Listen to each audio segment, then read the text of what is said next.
नमस्कार, ज्ञान समग्र चैनल पर हिंदी क्लास में एक बार फिर आपका स्वागत है। आज की क्लास में हम पटकथा लेखन के बारे में पढ़ेंगे। यह टॉपिक कक्षा 11वीं में एनसीईआरटी पाठ्यक्रम के अभिव्यक्ति माध्यम पुस्तक के अंतर्गत पढ़ने के लिए निर्धारित है।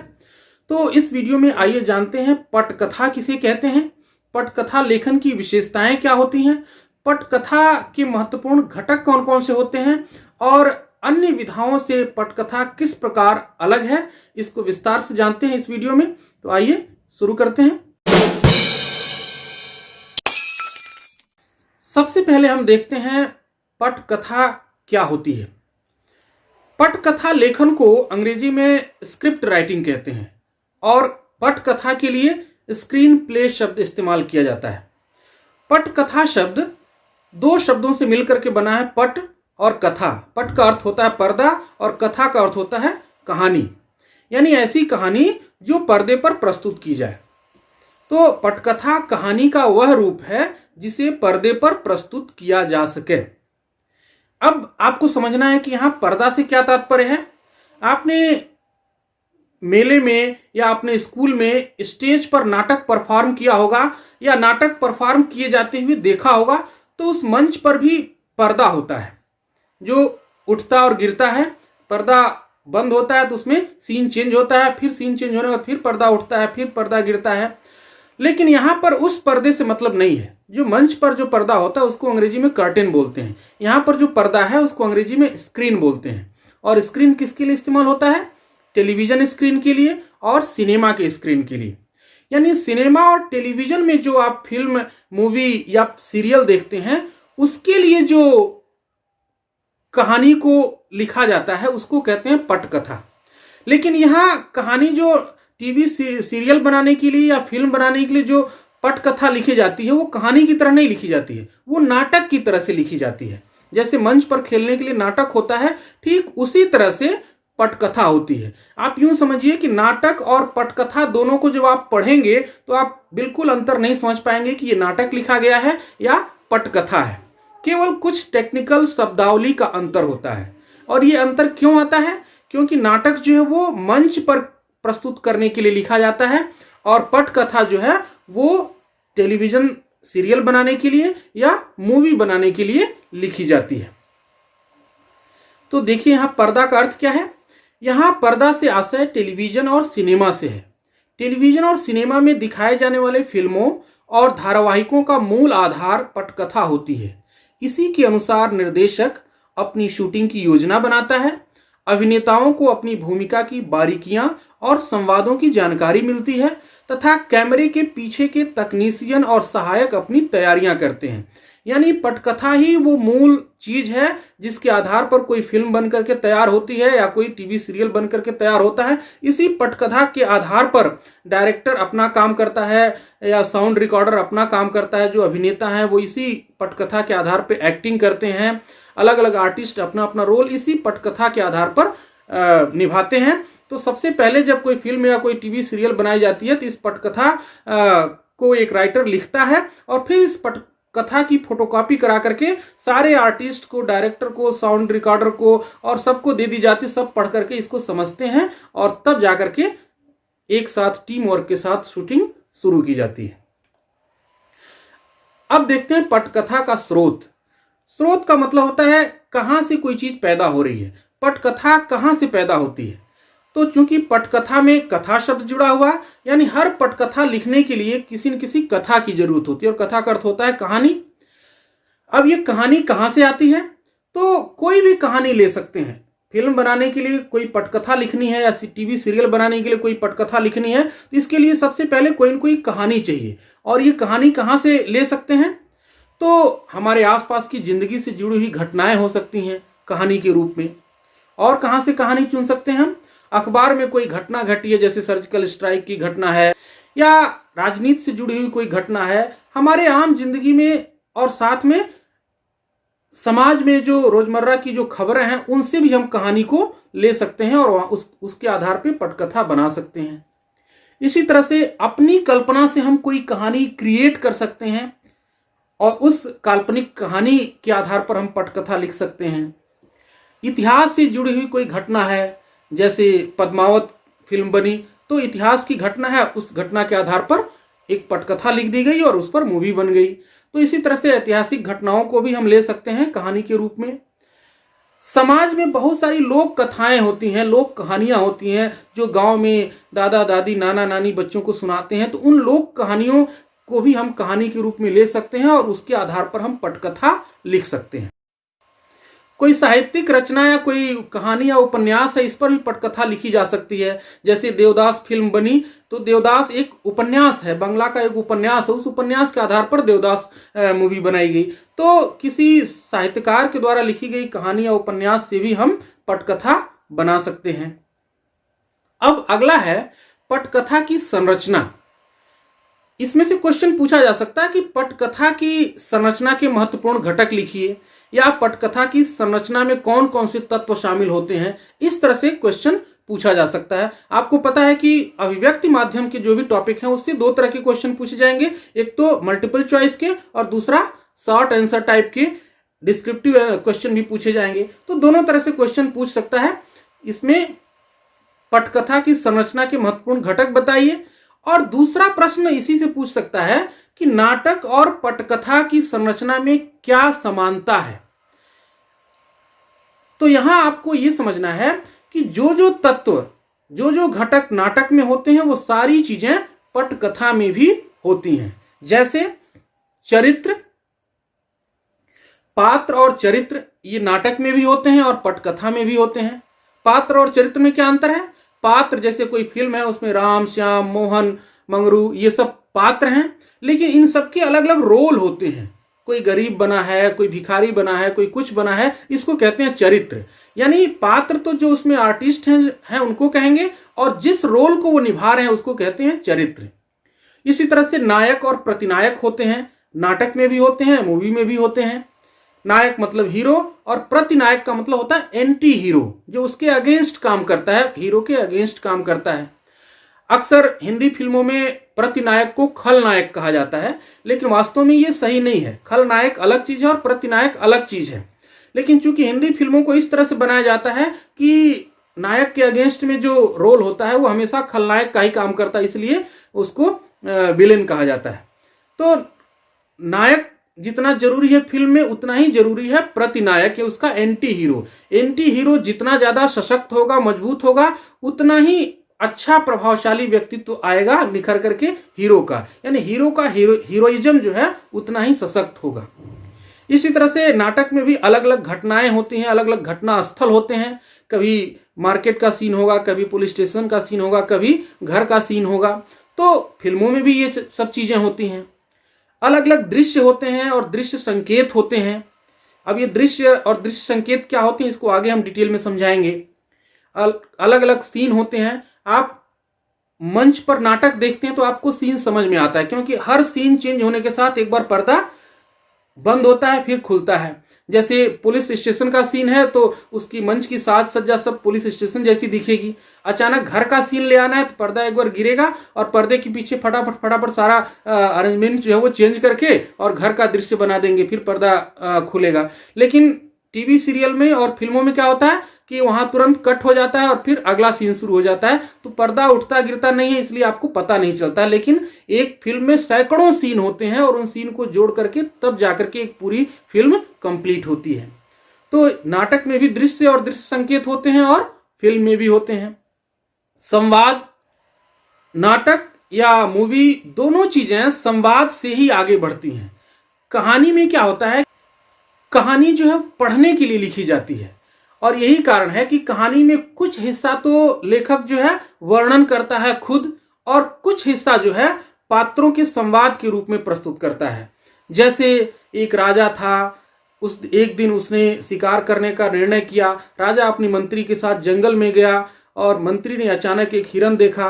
फिर अब संवाद शुरू होगा। मंत्री, महाराज ये हिरन बहुत अच्छा है, इसका शिकार कीजिए। राजा कहता है मैं भी सोच रहा हूं ये शिकार करूं। यानी पहले तो कुछ लाइनें जो है लेखक ने वर्णन किया और बाद में मंत्री और राजा का संवाद दिखाने लगा। लेकिन नाटक में ऐसा नहीं होता है, पटकथा में ऐसा नहीं होता है। वहां केवल संवाद ही संवाद होगा। पूरी कहानी संवाद के जरिए ही आगे बढ़ेगी, वहां कोई वर्णन नहीं करता है। तो इसलिए संवाद जरूरी है। संवाद बहुत ही महत्वपूर्ण घटक है पटकथा और नाटक का। अगला जो घटक है कहानी का क्रमिक विकास, यानी संवादों के माध्यम से कहानी आगे भी बढ़नी चाहिए। ऐसा नहीं कि एक ही घटना स्थल पर एक ही सीन में बातें किए जा रहे हैं, बातें किए जा रहे हैं और कुछ भी चेंज नहीं हो रहा है, तो मूवी बोरिंग हो जाएगी। तो कहानी का क्रमिक विकास होना चाहिए, द्वंद्व और टकराहट होना चाहिए। ये द्वंद्व और टकराहट क्या होता है? हीरो और एंटी हीरो यानी नायक और प्रतिनायक के बीच एक संघर्ष चलना चाहिए, स्ट्रगल होना चाहिए, तभी फिल्म जो है अच्छी बनेगी। ऐसा नहीं कि जैसा खलनायक चाह रहा है ठीक वैसा ही वैसा होता चला जा रहा है फिल्म में, या जैसा हीरो चाह रहा है वैसा ही वैसा होता चला जा रहा है। जब तक रेजिस्टेंस नहीं होगा एक दूसरे के बीच स्ट्रगल या संघर्ष नहीं होगा, तब तक फिल्म अच्छी नहीं होगी। तो ये अनिवार्य तथ्य हैं पटकथा के और नाटक के। और लास्ट में होता है समाधान यानी कंक्लूजन। फिल्म जैसे जैसे मध्य में पहुंचती है तो एक सस्पेंस बना रहता है कि आगे क्या होगा, लेकिन लास्ट में आकर के उस सस्पेंस का समाधान हो जाता है और लगता है कि हाँ अब ये स्टोरी पूरी हो गई। इसको कंक्लूजन कहते हैं, जो एंड में होता है।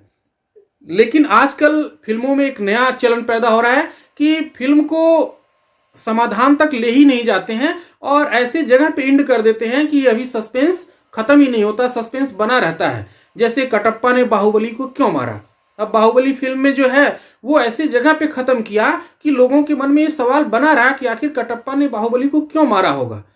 और इसी सवाल को लेकर के, इसी सस्पेंस को सॉल्व करने के लिए एक अगला सीक्वल बनाया, बाहुबली 2 बनाया। तो एक नया चलन भी आजकल पैदा हो रहा है। तो ये हो गए पटकथा की संरचना के महत्वपूर्ण घटक, यानी पटकथा में ये चीजें होती हैं। पात्र, चरित्र, नायक, प्रतिनायक, अलग अलग घटना स्थल, अलग अलग दृश्य और दृश्य संकेत, संवाद, कहानी का क्रमिक विकास, द्वंद्व और टकराहट, समाधान। अब देखते हैं नाटक और पटकथा में मूल अंतर। अगर नाटक और पटकथा में समानता पूछी जाए तो पटकथा की जो संरचना के घटक हैं वही सारी चीजें नाटक में पाई जाती हैं, तो ये समानता हो गई। अब अंतर समझते हैं। पहला अंतर तो यही है कि नाटक मंच पर प्रस्तुत किए जाने के लिए लिखा जाता है, जबकि पटकथा टेलीविजन, सिनेमा या किसी इलेक्ट्रॉनिक स्क्रीन पर प्रस्तुत किए जाने के लिए लिखा जाता है। दूसरा अंतर यह है कि नाटक एक सजीव कला माध्यम है, जहां अभिनेता अपने जैसे जीवंत दर्शकों के ठीक सामने अपनी कला को प्रदर्शित करते हैं, जबकि पटकथा फिल्मों या टीवी धारावाहिकों के लिए लिखी जाती है, जिसमें रिकॉर्डेड छवियां या ध्वनियां होती हैं। यानी नाटक तो सीधे जो पात्र होते हैं, जो अभिनेता होते हैं, कलाकार होते हैं, वो अपने ही जैसे जीवंत जिंदा दर्शकों के सामने ठीक प्रस्तुत करते हैं। जबकि पटकथा में क्या होता है, उसको शूटिंग की जाती है, रिकॉर्ड किया जाता है और रिकॉर्ड करने के बाद तब जाकर के वो दर्शकों के सामने प्रस्तुत की जाती हैं। यानी जो कलाकार होते हैं टीवी सीरियल के, वो लाइव परफॉर्म नहीं करते हैं, उनकी सारी एक्टिविटी रिकॉर्डेड होती है। दूसरा क्या है, नाटक का पूरा कार्य व्यापार एक ही मंच पर एक निश्चित अवधि में घटित होता है। कार्य व्यापार का मतलब एक्टिविटी, नाटक की पूरी एक्टिविटी जो है वो एक ही मंच पर प्रस्तुत की जाती है और एक निश्चित अवधि में प्रस्तुत की जाती है। जबकि पटकथा पर आधारित जो फिल्में या टेलीविजन धारावाहिक बनाए जाते हैं, उनकी शूटिंग 2 दिन से लेकर के वर्षों तक होती है, अलग अलग लोकेशन पर होती है और अलग अलग सेटों पर होती है। तो ये एक लिमिटेशन है। नाटक का क्या है, एक लिमिटेशन है कि वो दर्शकों के सामने एक निश्चित अवधि में, चाहे 2 घंटा हो चाहे 3 घंटा हो, निश्चित अवधि में ही एक ही स्थान पर प्रस्तुत करना होता है। जबकि फिल्में क्या होती हैं, वो अलग अलग लोकेशन पे, अलग अलग सेट पे, अलग अलग टाइम में शूटिंग की जाती है। कई बार वर्षों लग जाते हैं फिल्म की शूटिंग में, और फिर उन सबको एक साथ एडिट करके, जोड़ करके तब 3 घंटे की एक पूरी फिल्म बनाई जाती है। मूल रूप से नाटक और पटकथा में बस यही 3 अंतर हैं। बाकी जो अंतर हैं वो इन्हीं 3 अंतरों के कारण हैं।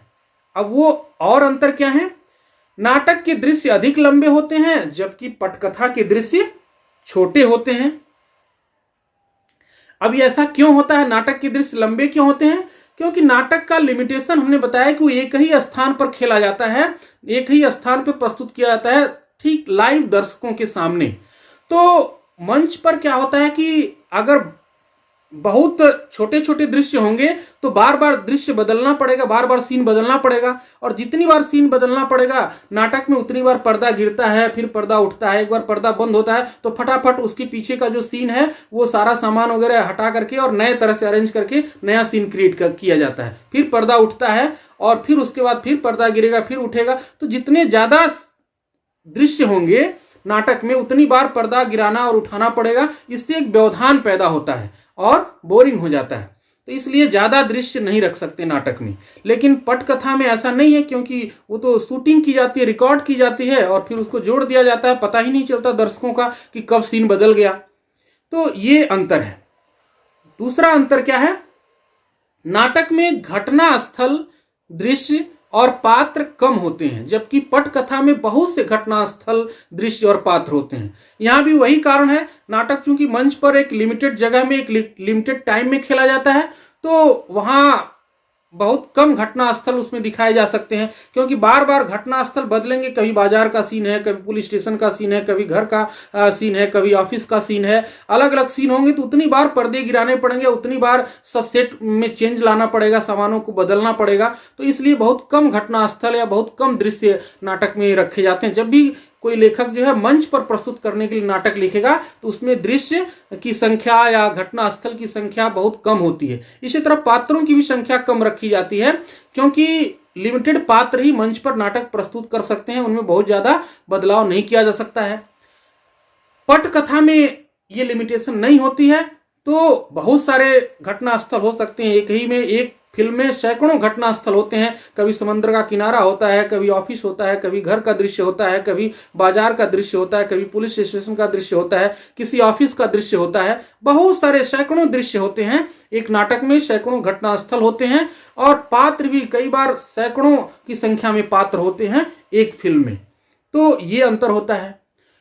सातवां जो अंतर है, नाटक में कथा का विकास लीनियर यानी एक रेखीय होता है, जबकि पटकथा में फ्लैशबैक या फ्लैश फॉरवर्ड तकनीकों का इस्तेमाल करके घटनाओं को किसी भी क्रम में प्रस्तुत किया जा सकता है। अब इसका मतलब क्या हुआ, इसका मतलब समझिए।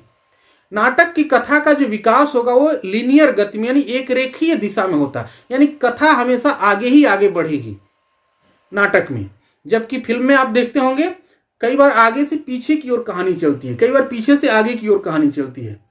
इसको फ्लैशबैक या फ्लैश फॉरवर्ड कहते हैं। जैसे कोई हीरो है, वो हीरोइन से मिलता है और अपने बचपन की घटना बताने लगता है, याद करने लगता है। तो वो जो याद करके बचपन की घटना बताता है तो बचपन की कहानी अब फिल्म में दिखाई जाने लगती, चलने लगती है। तो ये क्या है, फ्लैशबैक है।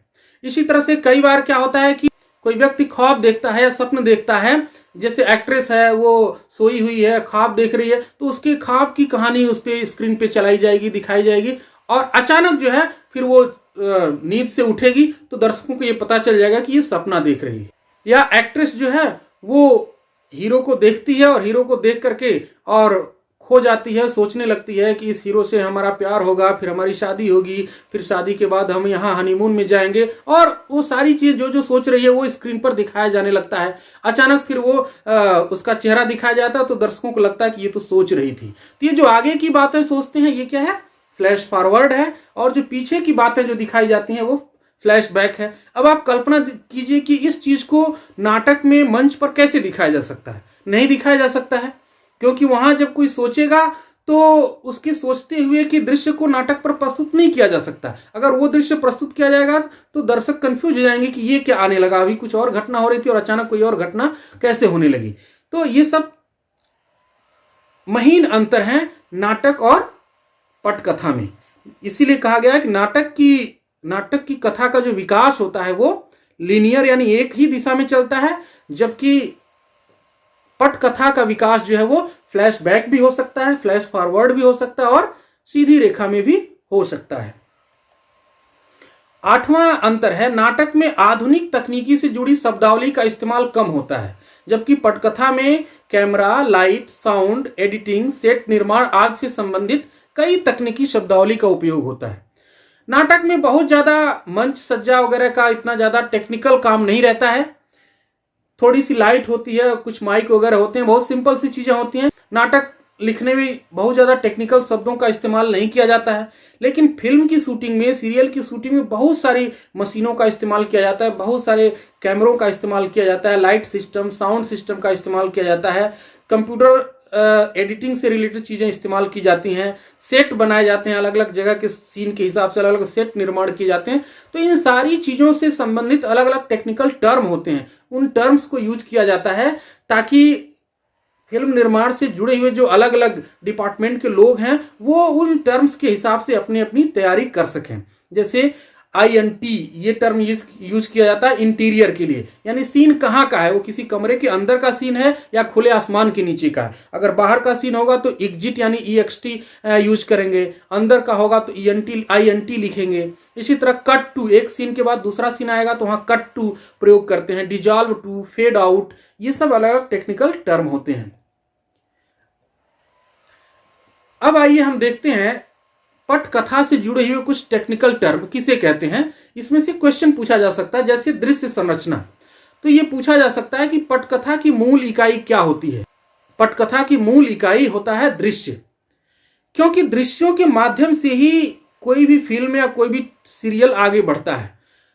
आपको दृश्य भले ना पता चलता हो मूवी में, लेकिन एक मूवी में सैकड़ों सीन होते हैं जहां एक जगह शूटिंग हो रही है, एक समय में हो रही है, एक एक्टिविटी हो रही है, उसको एक दृश्य कहेंगे। इन तीनों में से जैसे ही बदलाव हुआ तो सीन बदल जाता है। तो एक एक सीन से मिल करके ही पूरा एक फिल्म या पूरी एक मूवी बनती है।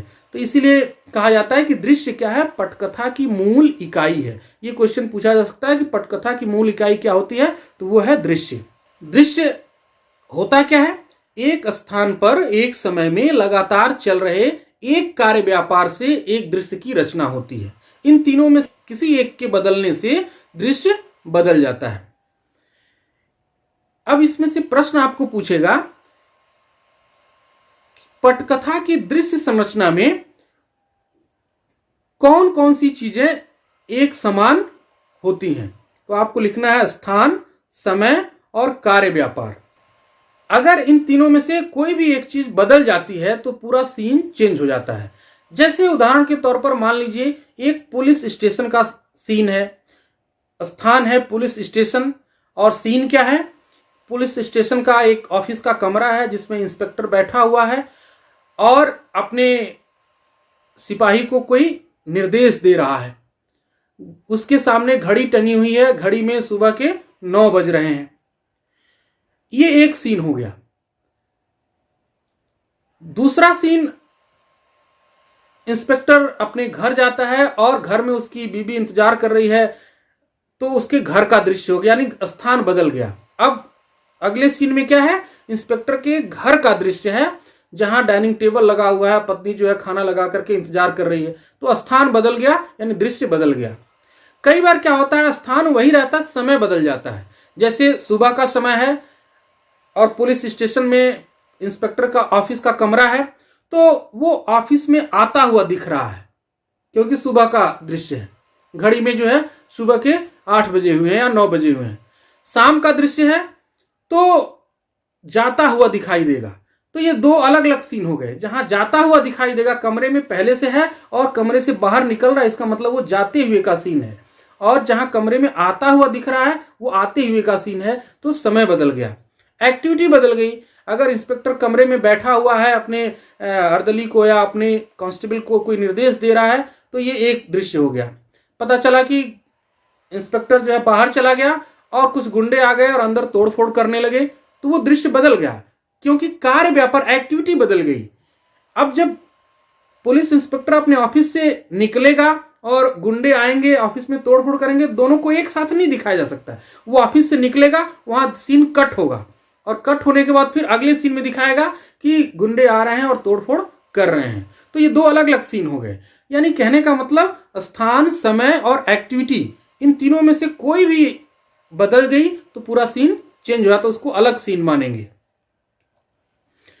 अगला जो टेक्निकल टर्म है, दृश्य संकेत, संवाद संकेत और तकनीकी शब्दावली। ये क्या चीज होती है, इसको आपको डिस्क्रिप्टिव टाइप के आंसर में पूछ सकता है कि दृश्य संकेत या संवाद संकेत का पटकथा लेखन में क्या महत्व है, या तकनीकी शब्दावली का पटकथा लेखन में क्या महत्व है, क्या उपयोग है। तो इसको आप क्या लिखेंगे? पटकथा में स्थान स्थान पर दिए गए दृश्य संकेत और संवाद संकेत अभिनेता, निर्देशक, cameraman, sound recordist, art director, production manager तथा उनके सहायकों की अपने अपने काम में मदद करते हैं। नाटक में भी आपने देखा होगा कि नाटक जब आपने पढ़ा होगा तो उसमें देखते हैं कि कई सारी चीजें ब्रैकेट में लिखी रहती हैं।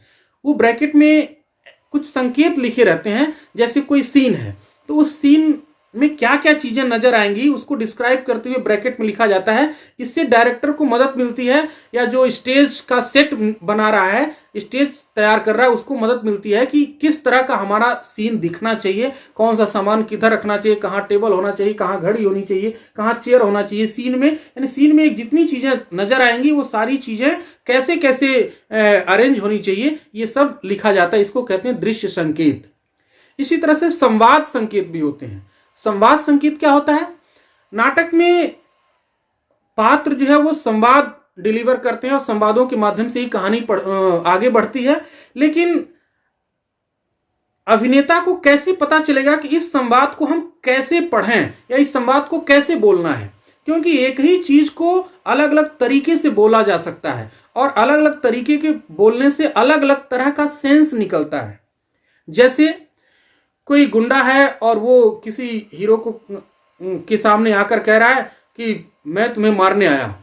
अब इस पर जो है हीरो जो है बोल रहा है, अच्छा तो तुम मुझे मारने आए हो। ये एक अलग तरह से टोन में बोला गया। दूसरे तरह से बोला गया, अच्छा तो तुम मुझे मारने आए हो। तीसरे तरह से अगर वही गुंडा किसी साधारण आदमी को बोलता है तो वो गिड़गिड़ाते हुए कहा, अच्छा तुम मुझे मारने आए हो। तो अलग अलग टोन में अलग अलग तरह से बोल करके एक ही संवाद से अलग अलग सेंस पैदा किया जाता है। तो किस तरह से बोलना है, किस सेंस में बोलना है, ये भी जो है लेखक जो है ब्रैकेट में लिखता है, जिससे पता चलता है कि इससे मदद मिलती है उस एक्टर को कि अपने संवाद को कैसे डिलीवर करना है, कैसे बोलना है। इसी तरह से कहां पर कितनी लाइट रहेगी, कहां पर किस तरह की साउंड होगी, कहां पर फोकस करना है, तमाम सारी बातें संकेत के रूप में लिखी रहती हैं। तो इन सब चीजों से जो अलग अलग टीम के लोग होते हैं, जैसे कैमरामैन हो गया, साउंड रिकॉर्डर करने वाला हो गया, इन सबको मदद मिलती है। यही इसका उपयोग है। इसी तरह से तकनीकी शब्दावली होती है। जब सीन चेंज होता है तो उसमें cut to, dissolve to, fade out, ये सब अलग अलग टेक्निकल शब्दावली होती है। और इससे क्या होता है, जो फिल्म का निर्देशक या डायरेक्टर होता है या फिल्म को जो लास्ट में कंप्यूटर में एडिट करके जोड़ता है, उसको मदद मिलती है कि कहाँ हमें किस तरह से ऐड करना है, कहाँ हमें सीन को चेंज करते समय किस तरह से। कई बार सीन अलग अलग तरीके से चेंज होता है तो कौन सी टेक्निक इस्तेमाल करनी है, वो टेक्निकल टर्म इस्तेमाल किए जाते हैं। अब कंप्यूटर और पटकथा लेखन, ये भी क्वेश्चन पूछा जा सकता है कि पटकथा लेखन में कंप्यूटर की क्या भूमिका होती है। तो वैसे तो पहले पटकथा जो है राइटर जो है कॉपी पर पेन से लिखता था, जैसे नाटक लिखा जाता है। आजकल हर चीज टेक्नोलॉजी से हो रही है तो कंप्यूटर में भी पटकथा लिखा जाने लगा है। कैसे लिखा जाता है कि आजकल कई ऐसे कंप्यूटर सॉफ्टवेयर आ गए हैं जिनमें पटकथा लेखन का पहले से प्रारूप बना होता है, फॉर्मेट बना होता है, जिसके माध्यम से पटकथा लेखन अधिक व्यवस्थित हो जाता है, सरल हो जाता है। जैसे क्या होता है कि पहले नौकरी के लिए एप्लीकेशन लिखना पड़ता था, सादे कागज पर लोग आवेदन पत्र लिखते थे किसी नौकरी के लिए। लेकिन उसमें क्या होता था कि कई बार सारी बातें तो लिख दी, अपना क्वालिफिकेशन लिख दिया, अपना नाम लिख दिया, एड्रेस लिख दिया, और लास्ट में डेट ऑफ बर्थ ही लिखना भूल गए, या सब कुछ लिख दिया, क्वालिफिकेशन लिखना भूल गए। तो इसके लिए क्या किया गया, अब जो है वैकेंसी निकलती है तो एप्लीकेशन फॉर्म का एक फॉर्मेट होता है, उसमें सब चीज कॉलम बने होते हैं और उसी में आपको भरना होता है। इससे क्या होता है, कोई भी सूचना छूटने नहीं पाती है। ठीक वैसे ही सॉफ्टवेयर में क्या होता है, एक फॉर्मेट होता है और फॉर्मेट में जब लेखक लिखता है तो कोई भी चीज छूटने नहीं पाती है। कई बार क्या होता है कि उसने सीन चेंज हो रहा है और सीन के लास्ट में जो cut to, dissolve to, fade to जैसे टेक्निकल टर्म यूज करने चाहिए थे वो डिसाइड नहीं किया और अगले सीन पे गया, तो कंप्यूटर तुरंत बताएगा कि आप यहां गलत कर रहे हैं। जैसे हम वर्ड में टाइपिंग करते हैं और टाइप करके अचानक क्या हम कट करते हैं, उसको क्लोज करते हैं अगर विंडो को, तो कंप्यूटर तुरंत पूछेगा do you want to save the change. जब तक आप एस या नो नहीं करेंगे तब तक वो विंडो बंद ही नहीं होगा। तो इसी तरह से बहुत सारी उसमें सहूलियतें होती हैं। क्या क्या और सहूलियतें होती हैं, ये सॉफ्टवेयर न केवल पटकथा लेखन में उपयोगी सुझाव देते हैं, बल्कि लेखन में हो रही तकनीकी गड़बड़ियों की जानकारी देकर के उसे सावधान भी करते हैं। जो लेखक होता है उसको बहुत सारे सुझाव भी देते हैं। सॉफ्टवेयर बहुत स्मार्ट होते हैं सॉफ्टवेयर। अगर कोई चीज छूट रही है लेखक से तो उसको अलर्ट करते हैं। एक सीन से दूसरे सीन पर लेखक अगर ट्रांजिट कर रहा है तो सॉफ्टवेयर अपने आप पूछेगा कि आपने पिछले सीन में ये चीज लिखना भूल गए हैं या ये इंफॉर्मेशन देना भूल गए हैं, तो उसको लिखिए। तो इससे क्या होता है कि थोड़ा आसान हो जाता है, सहूलियत होती है। कक्षा 11वीं में रजनी नामक पाठ है, जो वास्तव में एक टीवी सीरियल के लिए लिखी गई पटकथा है, और उसी पटकथा का एक अंश जो है वहां रजनी नामक पाठ में दिया हुआ है, उसी का एक छोटा सा अंश है। तो देखिए यहाँ पर लिखा हुआ दृश्य 4। हर दृश्य का नंबरिंग होता है। जितने भी सीन होते हैं मूवी में, भले ही आपको नहीं पता चलते कितने सीन है, लेकिन जितने भी सीन होते हैं सबकी नंबरिंग होती है। Scene number 1, scene number 2, scene number 4, ऐसे। तो ये दृश्य नंबर 4 है। शिक्षा अधिकारी का दफ्तर, बाहरी कक्ष, दिन, अंदर। यानी शिक्षा अधिकारी का दफ्तर ये हो गया घटना स्थल, बाहरी कक्ष दिन का समय है, और अंदर यानी कमरे के अंदर का समय है। ये तो हो गया घटना स्थल। अब दृश्य क्या है, सीन क्या है, उसको यहां पर डिस्क्राइब कर रहा है। शिक्षा अधिकारी के कमरे के बाहर उसके नाम और पद की तख्ती लगी हुई है, उसके साथ मुलाकात का समय भी लिखा हुआ है। एक स्टूल पर चपरासी बैठा है, सामने की बेंच पर रजनी और 3-4 लोग बैठे हुए हैं जो प्रतीक्षा कर रहे हैं। रजनी के चेहरे से बेचैनी टपक रही है, बार बार अपनी कलाई में बंधी घड़ी देखती है। मिलने का समय समाप्त होता जा रहा है। तो ये जो पूरा इतना है, ये क्या है, डिस्क्रिप्शन है, एक तरह से दृश्य संकेत है। फिर अब रजनी, इसका संवाद है, कितनी देर और बैठना होगा। अब यहां देखिए ब्रैकेट में लिखा हुआ, इसको कहते हैं संवाद संकेत। यानी किस तरह से इस संवाद को या किसके सामने मुखातिब होकर के बोलना है, उसको ब्रैकेट में लिखा गया है। तो चपरासी से बोलती है। इसी तरह से दूसरा संवाद आप देखेंगे, रजनी जब दूसरी बार बोलती है, यह तो लोगों से मिलने का समय है, न जाने किसमें बिजी बनकर बैठ जाते हैं। तो इसको ब्रैकेट में लिखा हुआ अपने में ही भुनभुनाते हुए, यानी खुद में भुनभुनाते हुए बोलती है वो। तो ये क्या है, ये भी एक दृश्य संकेत है। चपरासी दूसरी तरफ देखने लगता है। यहां कोई संवाद नहीं है, केवल एक्शन है। तो एक्शन क्या है, इसको भी ब्रैकेट में लिखा गया। ये सब क्या है, अलग अलग संकेत हैं। अब दृश्य बदलता है। दृश्य 5 है। शिक्षा अधिकारी का ही दफ्तर है। घटना स्थल तो वही है, घटना वही है, लेकिन सीन बदल गया।